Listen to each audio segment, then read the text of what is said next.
20 menit teman-teman bisa paham cara bongkar pasang mesin motor Mio M3 Pino 125 ataupun Soul GT. Assalamualaikum warahmatullahi wabarakatuh. Nah, di video kali ini saya akan mentutorialkan cara mengganti blok ya, blok piston untuk motor Mio M3 ya. Nah, setelah saya pisahkan mesin dari rangkanya, meskipun tidak dipisahkan juga tidak apa-apa, tapi di sini untuk mempermudah saya membersihkan komponen mesinnya ya, karena di bagian crankcase mesinnya itu kotor banget, jadi saya pisahkan dari rangkanya.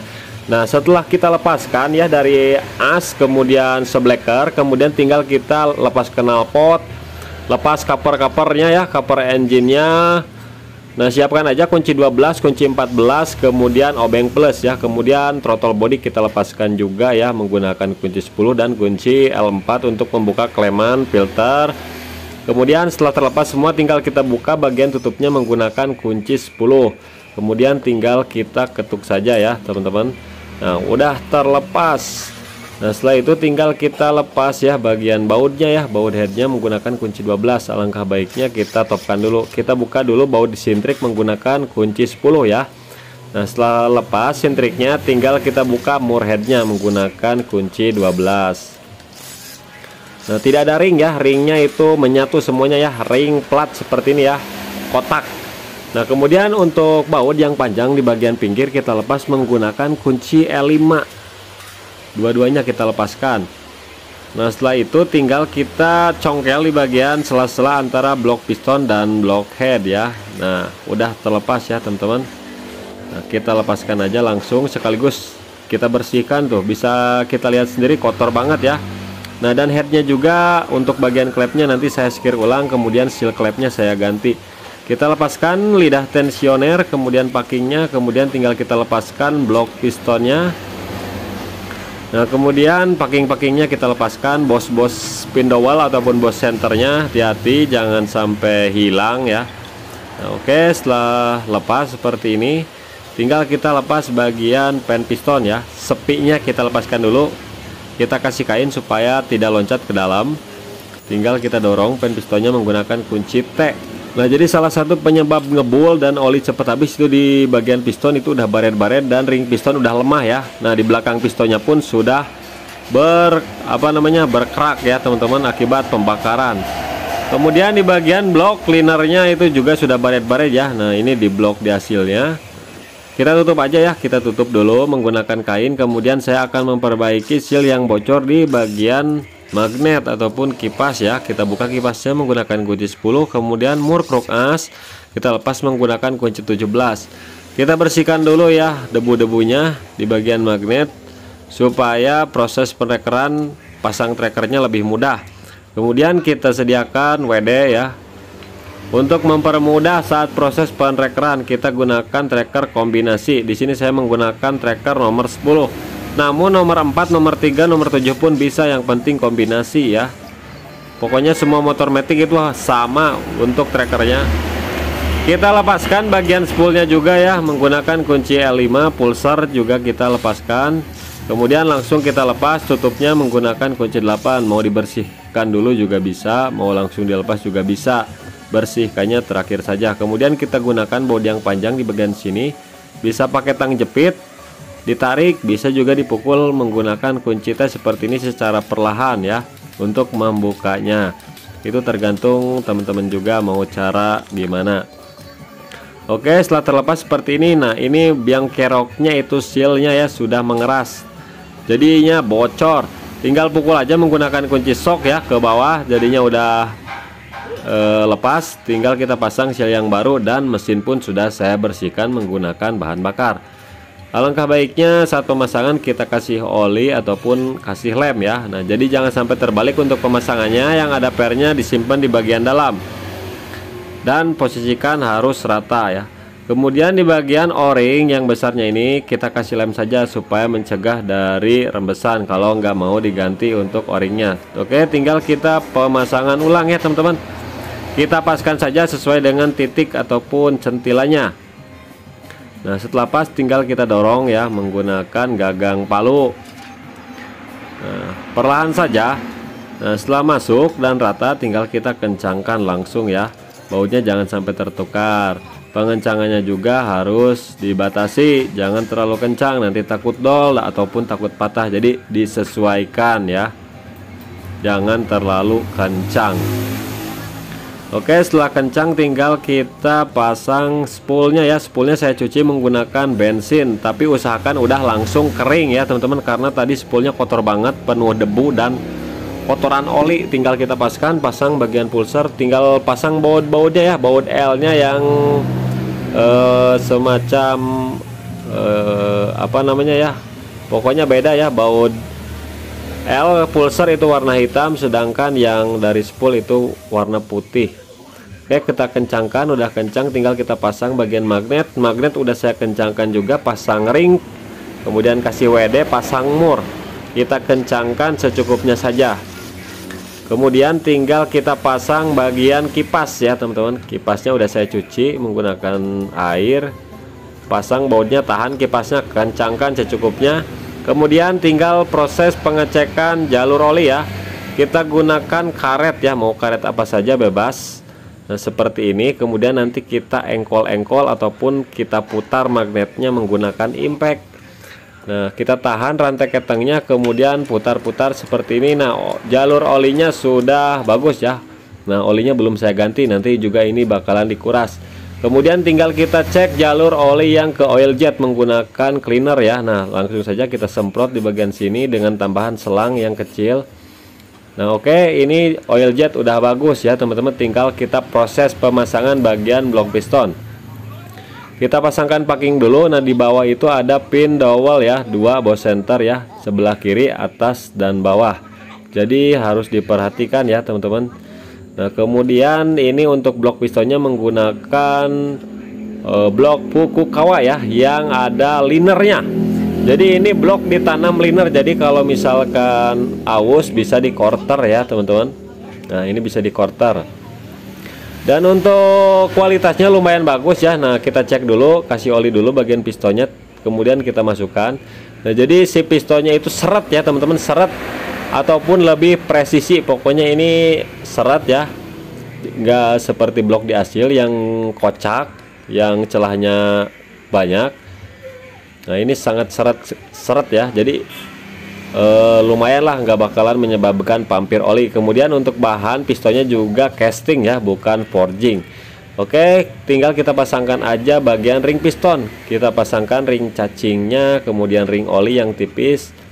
Nah, usahakan jangan sampai berjajaran ya, jadi harus menyilang. Teman-teman juga pasti paham ya. Kalau saya seperti ini ya, disilangnya 120 derajat.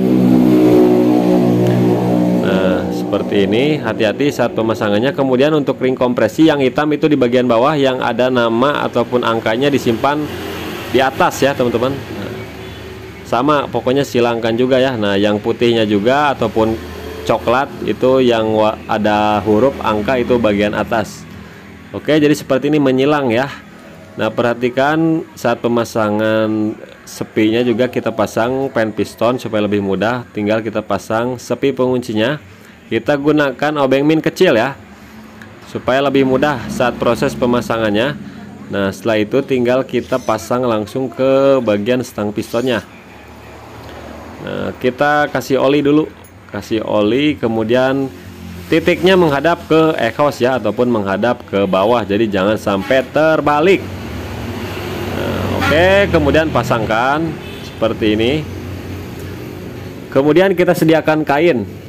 Kain kita sediakan untuk menutup bagian crankcase supaya saat pemasangan spi itu kalau loncat tidak masuk ke dalam, jadinya tidak repot. Nah kita gunakan aja obeng min yang kecil ya. Nah setelah terpasang tinggal kita pasang blok piston. Kita kasih pelumasan dulu, pastikan ring pistonnya udah sesuai ya, jadi nggak berubah ukuran. Bagian liner kita kasih oli, kemudian tinggal kita pasangkan ya teman-teman. Nah permukaannya kita bersihkan dulu. Nah tinggal kita masukkan. Nah jadi cara pemasukan piston itu kita tekan dulu ya, kita cari yang ada celahnya dulu, dari celahnya jangan punggungnya. Setelah masuk celahnya tinggal kita tekan bagian punggungnya. Nah setelah masuk satu persatu tinggal kita goyang-goyang sedikit-sedikit ya sampai masuk, jangan dipaksa, nantinya ring pistonnya rusak. Nah, rantai keteng kita masukkan, kemudian tinggal dorong saja, udah masuk. Tinggal kita putar-putar saja rantai ketengnya, mau dari rantai keteng bisa, mau dari kipas juga bisa. Tinggal lap saja sisa-sisa olinya, kemudian tinggal kita posisi topkan. Nah, diputar-putar seperti ini harus lancar ya. Kemudian kita langsung topkan. Bisa dari pistonnya, bisa kita lihat juga dari garis magnet menghadap tanda panah di crankcase. Nah, ini garis magnet harus sejajar dengan tanda panah crankcase. Tinggal kita pasang lidah tensioner. Nah, usahakan harus pas ya. Nah, setelah itu tinggal kita pasang bagian blockhead. Blockhead udah saya skir ya teman-teman. Udah saya ganti seal clamp-nya, kemudian pasang bagian packing, kemudian boss center pindahalnya udah saya pasang di bagian blockhead ya. Karena dia macet, jadi nggak saya lepas. Tinggal kita masukkan aja langsung. Kemudian tinggal kita pasang bagian ring ya. Nah, ini ring kotak namanya ya. Tanda panahnya menghadap ke atas. Kalau ring, pemasangan ring ya. Kemudian pasangkan murnya. Mur 12. Kemudian baut yang panjang di sebelah kiri, baut L ya. Ada ringnya juga di baut L-nya. Tinggal kita kencangkan dulu ya, rata, kencangkan secara rata. Kalau mau mengencangkan secara manual, tolong kondisikan ya tenaganya. Di sini saya pakai kunci torsi. Saya torsi di angka 24,5 Nm untuk pengencangan mur 12 ataupun baut tanam 12 ya. Nah, usahakan pengencangannya bertahap. Saya nggak langsung kencang satu-satu, jadi saya kencangkan dulu secara bertahap. Nah, seperti ini ya teman-teman, menyilang juga supaya hasil pengencangannya rata. Nah, di sini saya gunakan 2 kali jetrek ya, itu nggak apa-apa. Sekali jetrek juga nggak apa-apa, mau 2 kali jetrek juga nggak apa-apa. Oke, bagian baut L nya kita kencangkan manual saja, boleh lah menggunakan kunci L5. Kalau kita torsi itu 14 Nm kalau pakai kunci torsi ya. Nah, setelah itu tinggal kita pasang bagian gigi sintrik ya teman-teman. Nah, gigi sintriknya belum kita pasang dulu tensioner ya, penekan tensionernya. Ada packingnya, pasang packing, mau dikasih lem juga bisa kasih lem. Kemudian kencangkan bautnya ya menggunakan kunci 8. Nah, setelah itu baru kita proses pengetopan. Kita topkan dulu ya, kemudian pasang gigi sintrik. Nah, jadi gigi sintrik itu dia garisnya itu nenggak ya teman-teman, jadi dia ke atas miring, nggak lurus ke depan, jadi dia nenggak ke atas sekitar 45 derajat ya, 45 derajat tuh garisnya. Jadi harus sama dengan garis yang ada di bagian blockheadnya. Pasangkan dulu murnya ya, baut 10 nya kita pasangkan dulu, jangan langsung dikencangkan. Kita setel dulu penekan tensionernya. Nah, kita putar ke kiri sampai menekan rantai keteng sampai keras, dan posisi top sudah benar ya, sudah sejajar dengan garis yang ada di blockhead. Nah, kemudian tinggal kita pengencangan. Saya kencangkan 25 Nm, dilebihin dikit 25 nya. Kita tahan magnet udah ya. Kemudian tinggal kita putar ya, putar-putar seperti ini. Kemudian tinggal kita setel ya, setelan klepnya. Nah, di sini saya setel untuk klep in. Saya setel di 0,0 sekitar 0,07. Saya rapetin dikit ya, soalnya rawan kemelitik nih di bagian head. Jadi saya rapetin dikit. Harusnya kan 0,10 ya teman-teman. Saya setel lebih rapat untuk bagian in-nya di 0,07. Jadi 0,05 itu agak longgar. Sedangkan yang exhaust saya setel di 0,12 ya. Harusnya kan 0,15 ya teman-teman. Tapi di sini saya setelnya 0,12 ya teman-teman, 0,12an lah. Oke, setelah itu tinggal kita putar-putar dulu 4 kali putaran, stopkan lagi, kemudian kita cek lagi, jangan sampai robah ya. Nah, ini udah oke, 0,10 longgar, jadinya 0,12. Nah, setelah itu tinggal kita pasang tutup headnya, kita pasang o-ring, mau dikasih lem juga boleh. Kemudian pasang seal. Kemudian baut ya, bautnya kita pasangkan, kita kencangkan secukupnya saja, nggak perlu kencang-kencang sampai mentok ya, sampai mentok aja. Kalau udah mentok udah. Nah setelah itu tinggal kita pasang ini ya, sensor EOT nih. Soalnya kan ini patah ya teman-teman, jadinya saya solder. Cuman kabelnya ini kok satu warna ya, harusnya beda warna. Ini anak buah saya ini solder kabelnya disamain, tapi nggak apa-apa, yang penting kita ingat. Oke, kemudian setelah itu pasang cover engine ya. Nah cover engine-nya kita pasangkan lagi. Nah bautnya baut skrup ya teman-teman, atas satu, di bawah ada dua. Nah di bawah dua ya, kita sambil pas-paskan. Kemudian di sini pakai kunci T8 ya, karena bautnya baut 8 ya, ada 3 biji. Pasang covernya seperti biasa, baut skrup ada 3. Kemudian tinggal kita pasang knalpot, kencangkan menggunakan kunci 12, kemudian kunci 14. Nah setelah itu pasang throttle body. Nah throttle bodinya udah nggak ada kleman ya, kalau ada klemannya itu pakai kunci L4. Kemudian di bawah manifold itu ada bonnet ya, fiber yang ada o-ringnya, tinggal kita kencangkan menggunakan kunci 10. Kita pasang selang hawa ya dari tutup headnya yang menuju ke filter. Kemudian sensor O2 nya dipas-paskan, dimasukin lagi ya ke covernya. Kemudian busi kita ganti menggunakan yang baru, karena busi lama itu udah mengerak bekas oli terbakar. Nah kita kencangkan aja secukupnya ya teman-teman, jangan terlalu kencang-kencang juga. Mau belakangan juga nggak apa-apa ya, pasang busi mah gampang. Kemudian olinya udah saya kuras, olinya pakai Amalub, kita ganti baru. Kemudian kita buka dulu nih baut 8 di bagian tutup head, tinggal kita engkol-engkol saja. Nah setelah ada kelihatan ya keluar oli, berarti jalur oli udah lancar yang ke bagian head ya. Nah setelah lancar tinggal kita tutup lagi aja. Mau pas mesin hidup juga bisa, tapi alangkah baiknya sebelum dipasang, jadi kita cek dulu di bawah, takutnya ada kendala ataupun tersumbat.